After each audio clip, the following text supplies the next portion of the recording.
It is clear that our children are inheriting a world very different from the one we older generations came of age in. And while it's easy to dwell on the serious problems we've bequeathed them, our children fortunately have the benefit of growing up in a richer, more diverse global culture than we could ever have imagined. That gift, however, comes with an inherited set of challenges of its own. To help us discuss and understand some of the challenges particular to the issue of race in America today is Lawrence Blum. Dr. Blum is the Distinguished Professor of Liberal Arts and Education and Professor of Philosophy at the University of Massachusetts, Boston.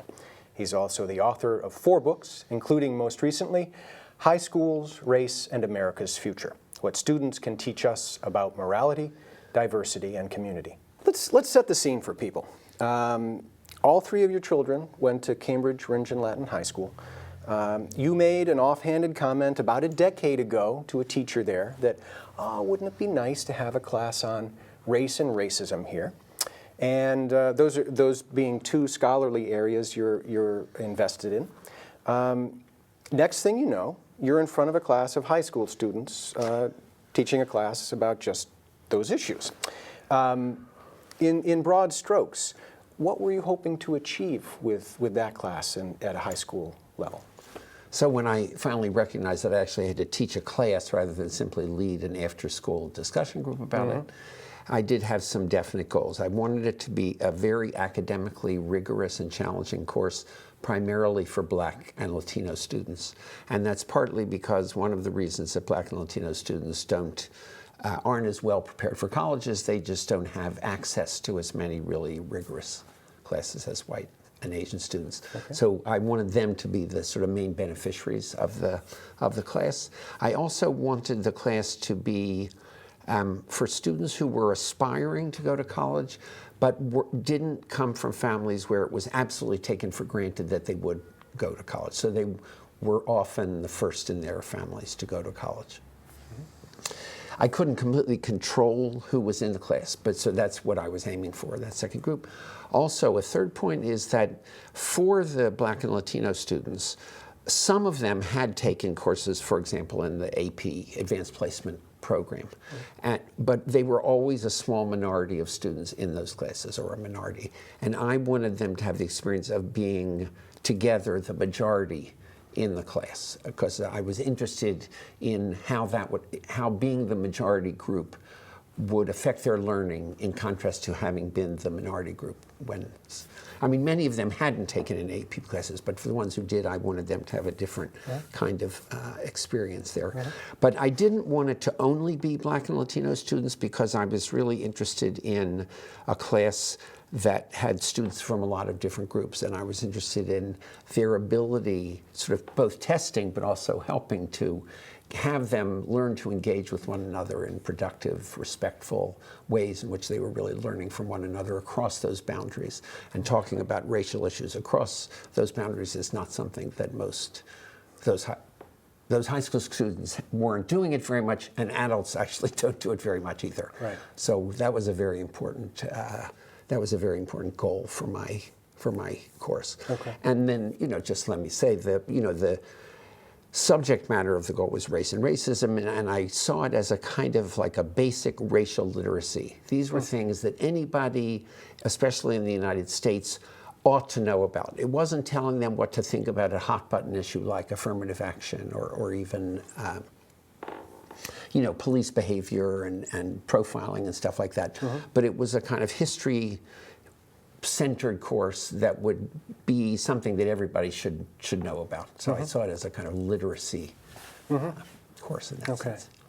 But even going back a little bit to sort of the demographics of the class itself, Cambridge Rindge and Latin in a very ethnically, racially diverse community of Cambridge. The class itself, you had asked the administration to try and help you make the class demographics essentially mirror those of the larger Rindge and Latin school.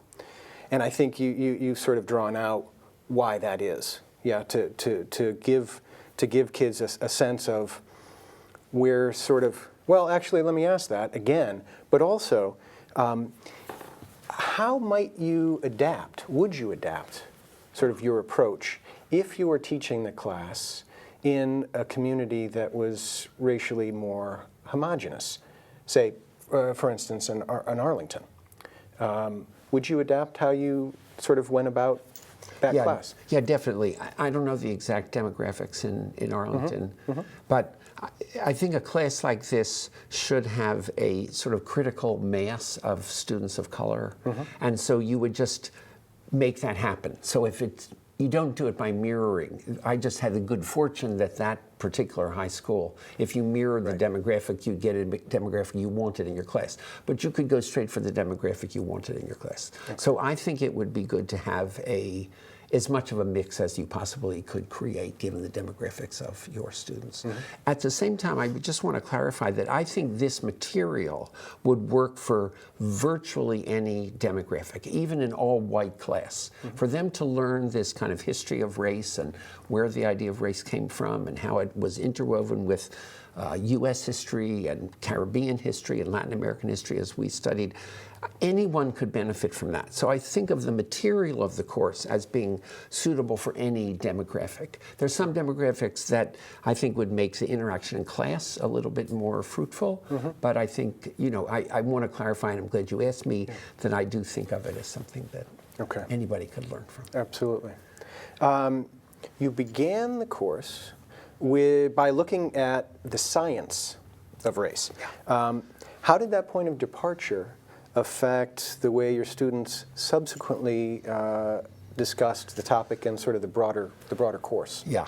So, I mean, the idea of race has a very complex relationship with the history of science, and I wanted them to recognize that contemporary scientists of different scientific, specialties and perspectives have essentially rejected the notion of race on the basis of which American slavery and segregation and eugenics had been built. So I wanted them to see from the outset that race was a faulty idea, that it was an unsound idea. And what I was hoping was that seeing that it was unsound would help to motivate the historical study that was the bulk of the rest of the course. So they'd say, well, if it's such a terrible idea, why do we have it? Right. Where did it come from? So race as social fabrication as opposed to biological reality. Right. So it doesn't have a biological reality, but it pretends that it does have one. Right. And so we have to see, well, where did this false idea come from? How did it arise historically? What role did it play? Right. And so that's what the bulk of the course was. And I didn't always start with the science, but I sort of worked myself up to thinking that was the best way to go. Right. And how did the kids respond to that? I mean, your hope was that they would see it in that light and sort of undermining the story, the narrative a certain narrative that we've been told. How did the kids actually respond to it? Well, they were sort of fascinated with the idea that race was this historically particular idea that wasn't always there. So we looked back at the Greeks, and of course the Greeks had slavery, but they didn't have a concept of race that justified slavery. They didn't have a concept of race at all. So really it's not till the 1500s that you get something like the very beginnings of our notion of race. And students just didn't recognize that it was an idea that had to sort of develop over time. They just thought, oh, I just am white and you just are black. It's just like a fact of nature, like your height or your eye color. But it isn't. And, like you say, it's a socially constructed idea, or what I call a historically constructed idea in the course. Yeah. Your interest in the course, although you said certainly it was to make an academically rigorous course, that was not the sole reason, nor was it just to teach the history of race, but also to encourage young people to take responsibility for racism and consider how they might intervene if and when circumstances arose in their lives where they could take action. Not typical course objectives. Yeah. Tell us more about that. Well, I mean, there are a lot of people who teach courses that have sort of a civic dimension in which you're encouraging students to take some responsibility for making their communities better or making their society better. So in that sense, that was the sort of the spirit of this aspect of my class. And it was not a large aspect of the class. You know, I don't want to overdo it. If I taught it again, there would be ways of sort of beefing up the civic dimension. But I did have this assignment where I asked them to write up a racial incident that they had been a party to. And then we discussed some of them in class, and I asked them to sort of think about how would you intervene in that in a constructive way. So I didn't make them actually go out and actually intervene. Right. I just asked them to think about what a good way to intervene would be. But that's already heading them in the right direction, because often they think of these incidents as just like a bad thing that happens out there, and they think, oh, that's really bad that happened, but they don't think of themselves as taking responsibility for it. So I was pushing them in that direction, and we had some really quite fascinating conversations that, you know, I report in the book a bit. So becoming actors, potential players, as opposed to simply witnesses of an exchange like that. So you don't have a sense as to, students didn't come back and say, oh, geez, Dr. Blum, let me tell you about this. I mean, you didn't have that sense of what was discussed in class taking on a life of its own out in the community for these kids. Well, some of the students did report in.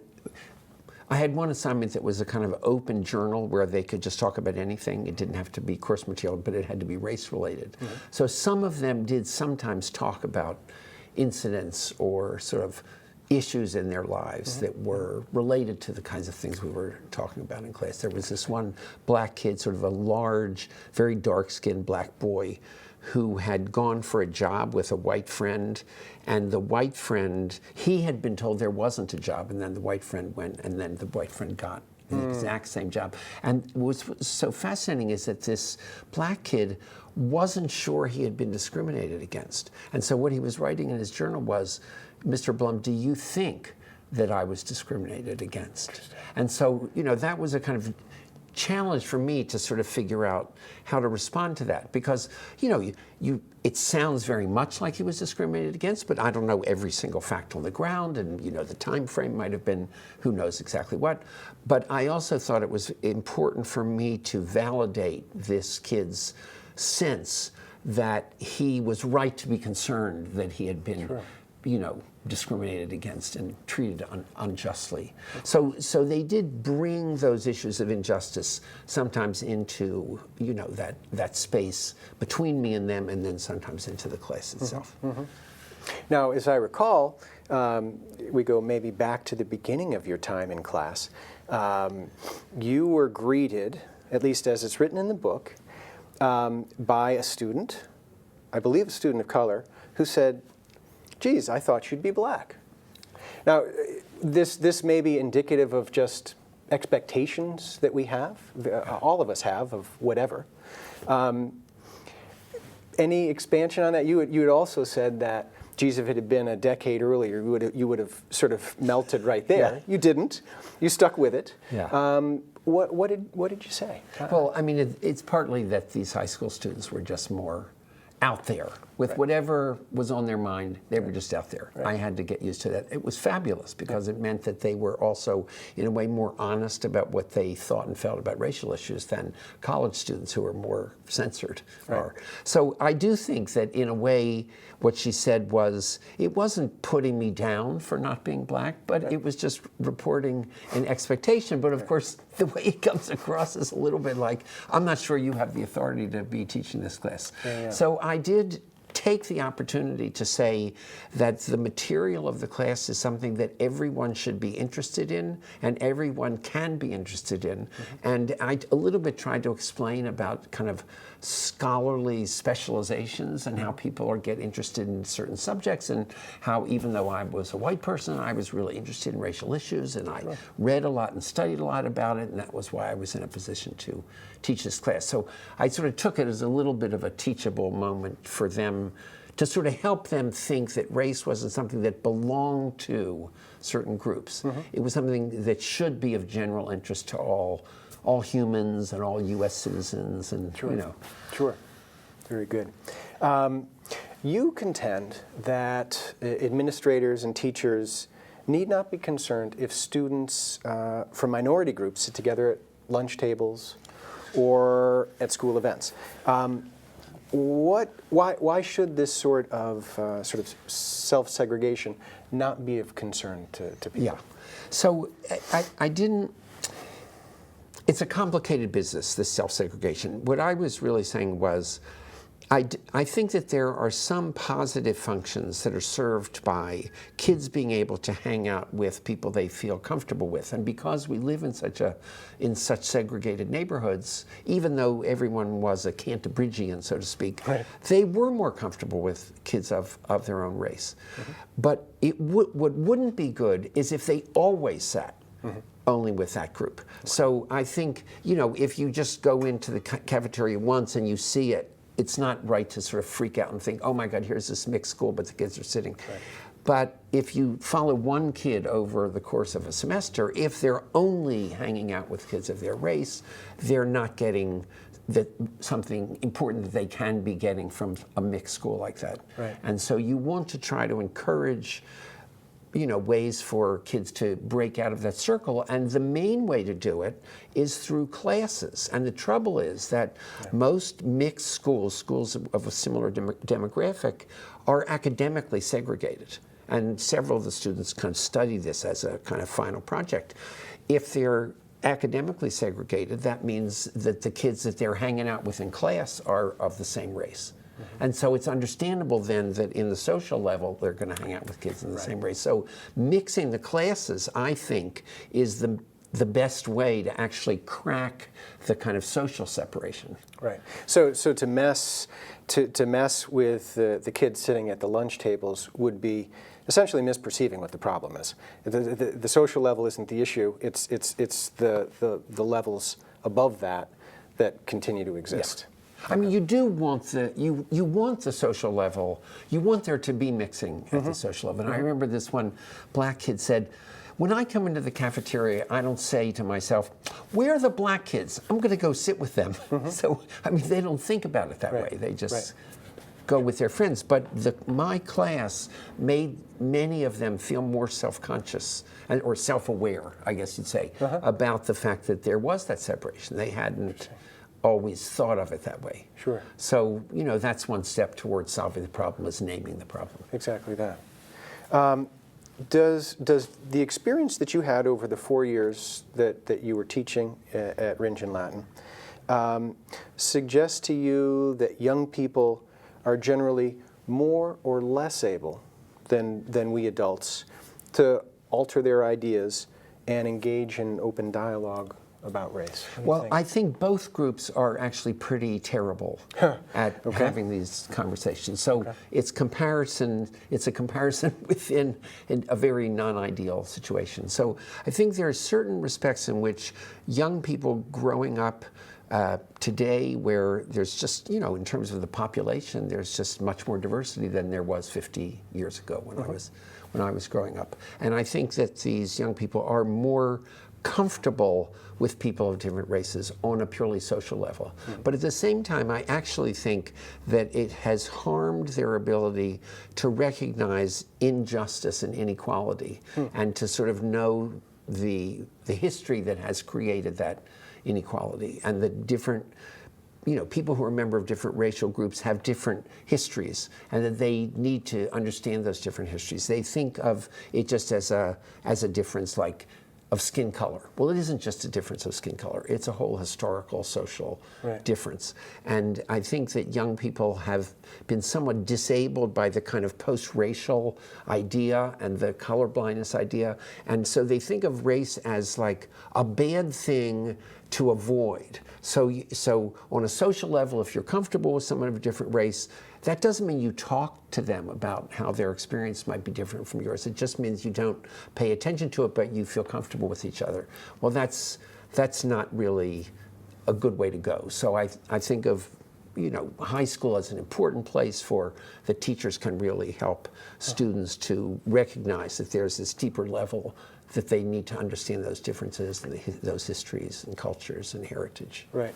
So essentially, tolerance is only, and perhaps even active engagement is only part of the answer. Another part of the answer, at least, is is getting a sense of the history, is understanding the sort of the backdrop. That I think of tolerance. Sure, tolerance is a lot better than intolerance, but it really doesn't take you very far. Right. It's just a very thin film over a much deeper issue. Okay. Certainly, many of us 6 years ago, as maybe 7 years ago now, as then Senator Barack Obama was campaigning for the White House, were pleased to see that he was addressing the issue of race in America. Your sense of, particularly because this notion of a post-racial America sort of evolved out of that, quite independent, I think, of Barack Obama, that it's sort of a mixed blessing in a sense in terms of our evolution relative to race. Can you explain that a little bit? Well, I mean, I think that you say that Obama talked about race, but he actually only talked about race when he was forced to. During the campaign, it was because his minister got in some kind of trouble and he had to answer. And he gave a completely brilliant speech, which I actually use in my college class. It was fabulous. Yep. But I think that he made a kind of tacit agreement with the American people not to talk about race. And he almost never talks about race. Every once in a blue moon he does, but he basically doesn't. Of course, his being has tremendous symbolic power. A black president, I still in some ways am amazed. And I didn't think it was going to happen, and I cried, and I'm of a generation that never thought that would happen. Sure. But I do think there's been a downside, because I think a lot of people feel like, well, if we have a black president, we can't really have any racial problems, because look, at the very top, there's this black guy. The fact that there are no black senators, for example, that gets lost. And all the tremendous inequality, and the inequality has gotten worse on his watch. Yeah. He hasn't really. I mean, he's done these great things like the health care, which has helped a lot of black people. There's no doubt about it, because they were disproportionately uninsured. But I sort of think, unfortunately, the Obama period has fed into young people's not thinking of race as an important thing for them to really learn about and to be really curious about and to feel that they have some civic obligation to learn something about it. So let's jump back to the class, and just sort of as a wrap, what was the greatest or the most memorable sort of takeaway that you had from your 4 years of teaching this class to the kids at Cambridge Rindge and Latin? What do you remember most? What did they teach you? I mean, it's hard to pinpoint one thing, but I was just extremely moved by the ability of these kids of different racial groups to rise to both the intellectual challenge of this very difficult, conceptually difficult material, and to rise to the possibility of having conversations about that material, which is, very charged terrain. We talked about slavery a good part of the class, with kids of other races. And to have civil, engaged conversations where you could tell that they were interested in what the other one had to say. They weren't just defensive about or thinking that somebody was going to say something that put them down. They were really interested. They got to be really interested in each other's views. And I think it shows something that adults could learn a lot from, that these 17-year-olds, they're mostly seniors, first semester seniors, so they were mostly 17, that the fact that they could have those conversations and that kind of engagement with racial material, I think, is extremely hopeful. And, I know that other people are teaching courses like this around, but I hope there are more and more of them. And that's something, it was very exciting. It really was. I mean, at the end of every class, on the one hand, I was completely exhausted from the challenge of it, but it was just tremendously exciting to see the students being able to rise to that challenge. Absolutely.